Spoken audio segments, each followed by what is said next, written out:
इसलिए संसार और संन्यास है तो विरोधाभासी।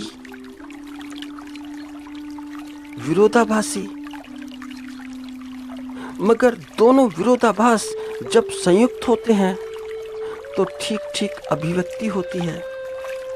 और जानते हो विरोधाभासी भी क्यों? विरोधाभासी भी इसलिए कि यदि एक को पकड़ो और दूसरे को छोड़ दो तो विरोधाभासी। जैसे जन्म को पकड़ो और मृत्यु को छोड़ दो। जन्म को तो पकड़ो, सच मानो, और मृत्यु को छोड़ दो, मृत्यु को भूल जाओ, तो विरोधाभासी। ऐसे ही जैसे कि मित्रता को पकड़ लो, फ्रेंडशिप को पकड़ो और शत्रुता छोड़ दो, तो विरोधाभासी। तो ऐसे ही संसार को पकड़ो और संन्यास को छोड़ दो, तो विरोधाभासी। या फिर संन्यास को पकड़ो और संसार को छोड़ दो, तो विरोधाभासी। दो विरोधों से निर्मित यह एक तभी अर्थपूर्ण है और तभी सार्थक है कि जब दोनों विरोधाभास, दोनों विपरीत ठीक ठीक संयुक्त हो जाएं, ठीक ठीक मिल जाएं, ठीक ठीक घुले मिले हों। तुम ऐसे देखो कि जैसे राजनीति में देखते हो, राजनीति में संसद में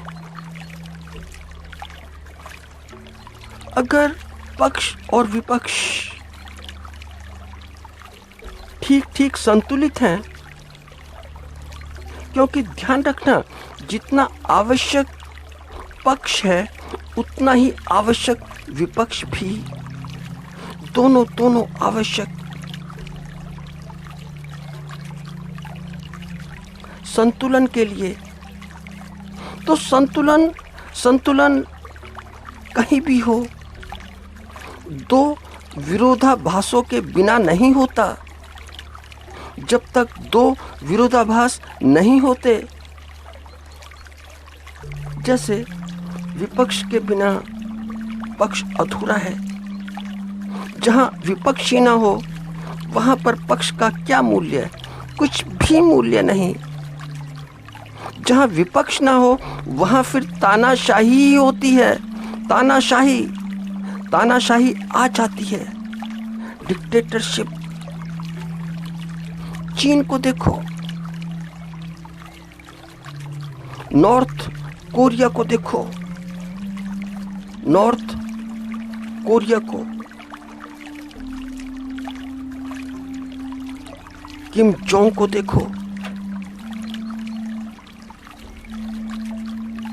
क्योंकि कोई विपक्ष नहीं है। मैं कभी सोचता हूं कि मुझे कभी चांस मिला तो कभी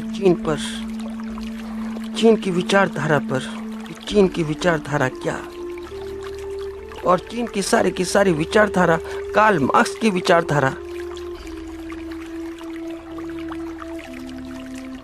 जो उसने किताब लिखी दास कैपिटल। मैं कभी कभी सोचता हूं कि इस पर खुलकर बोलूं।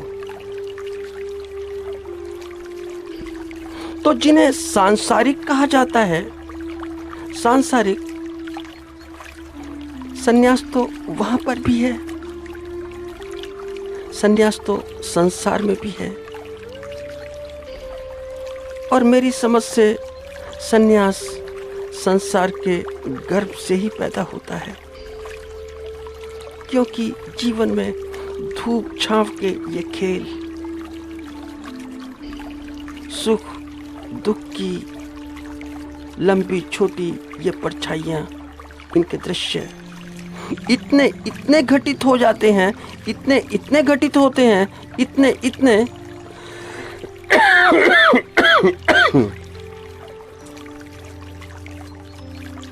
पूछो मत।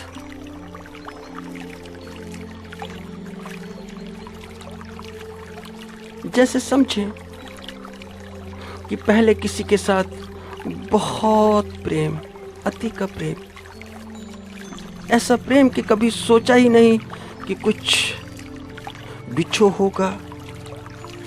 यह प्रेम भी रूपांतरित हो जाएगा अपने विरोध में।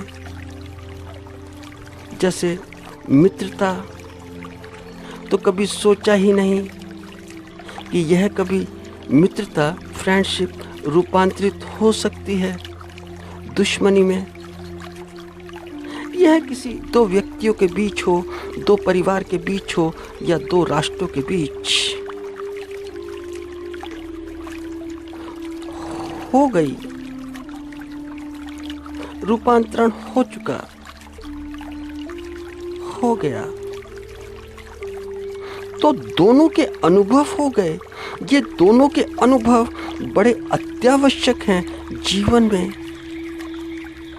बड़े बड़े आवश्यक। दोस्ती, फ्रेंडशिप, उसके भी और दुश्मनी के भी, एनिमिटी के भी, दोनों। अब ये दोनों अनुभव, तो कभी एक अनुभव बहुत ज्यादा और दूसरा कम, तो कभी दूसरा अनुभव ज्यादा तो पहला कम। ये सब जीवन की थूक छाव है। तुम एक बात देखते हो कि यदि फ्रेंडशिप ना हो, दोस्ती ना हो, तो भला क्या दुश्मनी हो सकती है? कैसे दुश्मनी हो सकती है? कभी भी नहीं हो सकती।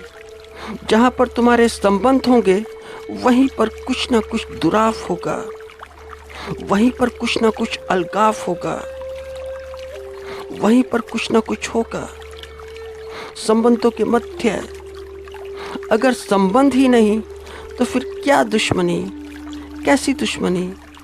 जहां कोई संबंध ही नहीं वहां फिर क्या बात? कोई बात हो तो इसका इतना ही अर्थ निकलता है, इतना सा ही परिणाम निकलता है कि जरूर कोई बात रह चुकी है, तो कुछ ना कुछ रह चुका है।